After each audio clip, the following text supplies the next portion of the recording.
Hello friends, सुमाटाक art and education में आपका स्वागत है। हम मध्यकालीन भारत का इतिहास पढ़ रहे थे, जिसमें आज हम पढ़ेंगे चौथा अंक तुगलक वंश 1320 से 1412 ईस्वी तक। गयासुद्दीन तुगलक या गाजी मलिक तुगलक वंश का प्रथम शासक था। गयासुद्दीन तुगलक तुगलक गयासुद्दीन तुगलक ने 1320 से 25 ईस्वी तक शासन किया था। कब तक किया? 1320 से 25 ईस्वी तक। किसने किया? गयासुद्दीन तुगलक ने किया। गयासुद्दीन तुगलक ने खुतों और मुकदमों के पुराने अधिकारों की बहाली की। गयासुद्दीन तुगलक ने तुगलकाबाद नामक नगर का निर्माण कराया। पूछा जाता है तुगलकाबाद नगर का निर्माण किसने कराया था? तो गयासुद्दीन तुगलक ने कराया था। सुल्तान गयासुद्दीन तथा निजामुद्दीन औलिया के बीच संबंध कटुतापूर्ण हो गए थे। औलिया ने कहा था कि हनुज दिल्ली दूरस्थ, हुजूर दिल्ली अभी दूर है। किसने कहा था? औलिया ने कहा था। ठीक है। निजामुद्दीन जो औलिया था उसने कहा, किससे कहा? गयासुद्दीन तुगलक से कहा हुनुज दिल्ली दूरस्थ, यानी दिल्ली अभी दूर है। ये पूछा जाता है कथन कि दिल्ली अभी दूर है किसने कहा था? किसने कहा था? निजामुद्दीन औलिया ने कहा था। किसके लिए कहा था? गयासुद्दीन तुगलक के लिए कहा था। इसने सिंचाई के लिए नहरों का निर्माण कराया। किसने? गयासुद्दीन तुगलक ने नहरों का निर्माण कराया। किसके लिए? सिंचाई के लिए। संभवतः नहरों का निर्माण करवाने वाला यह पहला शासक था। अब ये नहरों का निर्माण करवाने वाला पहला शासक था, इसलिए इम्पॉर्टेंट बन जाता है। वह गाजी की उपाधि धारण करने वाला दिल्ली का प्रथम सुल्तान था। यानी गाजी की उपाधि धारण करने वाला दिल्ली का प्रथम सुल्तान कौन था? तो वो था गयासुद्दीन तुगलक। अब इनके बाद आते हैं मोहम्मद बिन तुगलक। 1325 ईस्वी से 1351 ईस्वी तक। गयासुद्दीन तुगलक की मृत्यु के बाद जौना खां या मोहम्मद बिन तुगलक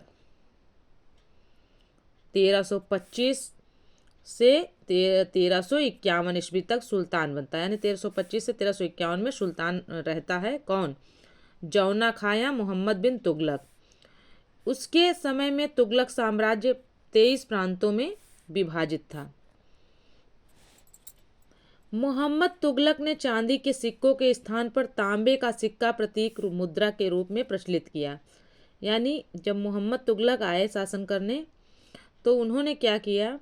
चांदी के सिक्कों के स्थान पर तांबे के सिक्कों का प्रतीक के रूप में इस्तेमाल किया। दीवान ए अमीर कोही नामक विभाग जो कृषि से संबंध ये जो दीवान ए अमीर कोही था, ये किससे संबंधित था? कृषि से संबंधित था। मोहम्मद बिन तुगलक द्वारा स्थापित किया गया। यानी जो मोहम्मद बिन तुगलक था उसने क्या स्थापित किया? दीवान ए अमीर को ही स्थापित किया। किस चीज़ का से संबंधित था? कृषि विभाग से संबंधित था, यानी कृषि से संबंधित था। अब देखते हैं, इबन बतूता एक यात्री था जो कि मोरक्को से आया था। देखिए लिखा है ना, मोरक्को यात्री इबन बतूता। यानी इबन बतूता नाम का एक व्यक्ति था जो कि मोरक्को का यात्री था। सुल्तान मोहम्मद बिन तुगलक के शासनकाल में 1333 ईस्वी में दिल्ली आया था। पूछा जाता है इबन बतूता किसके शासनकाल में भारत आया, यानी दिल्ली आया, मतलब भारत आया था। तो आया था मोहम्मद बिन तुगलक के शासनकाल में। कब आया था? 1333 ईस्वी में आया था। सुल्तान मोहम्मद बिन तुगलक ने इसे दिल्ली का प्रमुख काजी नियुक्त किया। किसे? इबन बतूता को। इस पद पर उसने 8 वर्ष कार्य किया। इबन बतूता ने अपनी यात्रा वृत्तांत अरबी भाषा में किताब उल रेहला नामक ग्रंथ लिखा। यानी रेहला नाम से आता है, सिर्फ ज़्यादातर रेहला ही लिखा आता है। तो ये किसकी पुस्तक थी? रेहला जो है किसकी पुस्तक थी? इबन बतूता की थी। इबन बतूता मोरक्को का यात्री था। आप ऐसे मतलब हम मिक्स करके इसे पढ़ते जाते हैं ताकि दिमाग में बना रहे। तो जो है इब्न बतूता कहाँ का यात्री था? मोरक्को का यात्री था। किसके शासनकाल में आया? मोहम्मद बिन तुगलक के शासनकाल में आया। कब आया? 1333 ईस्वी में आया। और इसने कौन सी पुस्तक लिखी? रेहला नामक पुस्तक लिखी। ठीक है, ग्रंथ लिखा। मोहम्मद बिन तुगलक एक विद्वान शासक था जो कि अरबी फारसी की जानकारी के साथ साथ खगोल शास्त्र, औषधि शास्त्र, तर्क शास्त्र एवं दर्शन में भी रुचि रखता था। जैन धर्माचार्य जिन प्रभुसूरी जैसे अनेक विद्वान संतों को इसने संरक्षण प्रदान किया था। मोहम्मद बिन तुगलक हिंदुओं का त्यौहार होली में सम्मिलित होता था। यानी मोहम्मद बिन तुगलक जो है होली को जो है अहमियत देता था, यानी होली में सम्मिलित होता था हिंदुओं के साथ। मोहम्मद बिन तुगलक की प्रमुख योजनाएं कौन सी थी? दोआब कर में वृद्धि, राजधानी परिवर्तन, सांकेतिक मुद्रा का चलन और खुरासान तथा कराचिल अभियान। अब फिर से इसको देख लेते हैं एक बार। इन्होंने क्या क्या किया?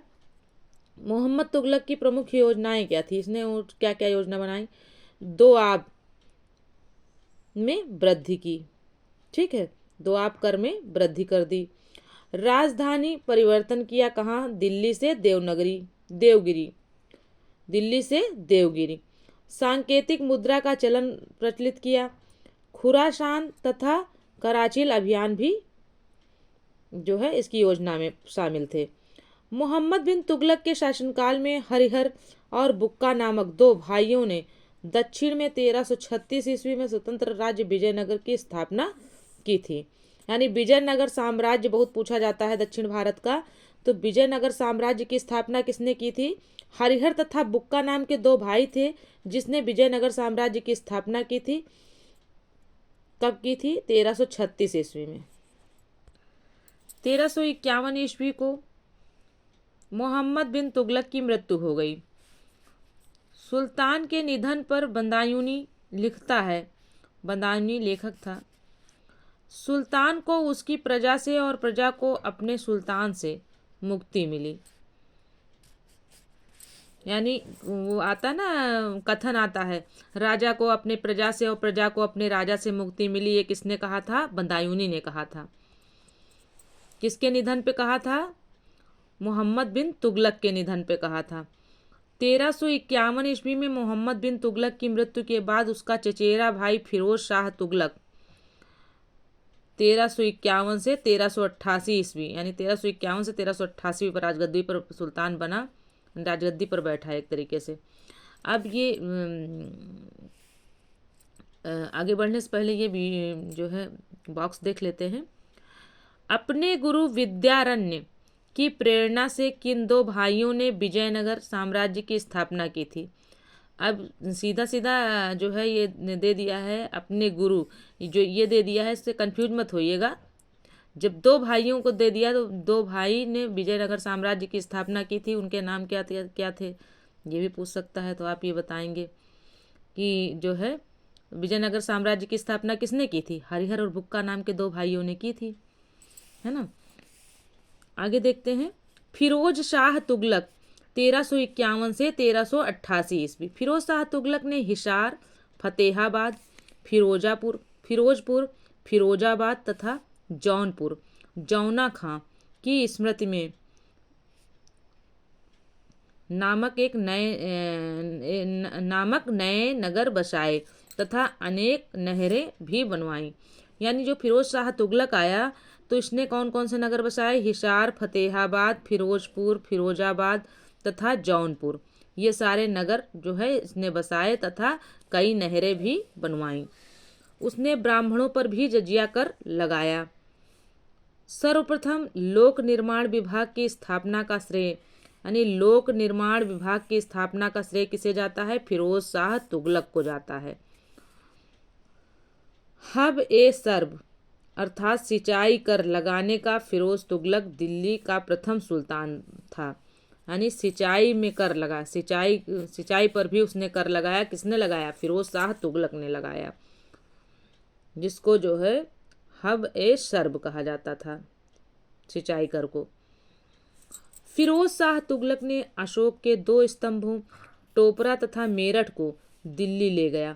यानी जो फिरोज शाह तुगलक था वो जो है अशोक के दो स्तंभ थे, जो है टोपरा में एक मेरठ में था, वो दोनों अभिलेख जो है अपने साथ दिल्ली ले आया।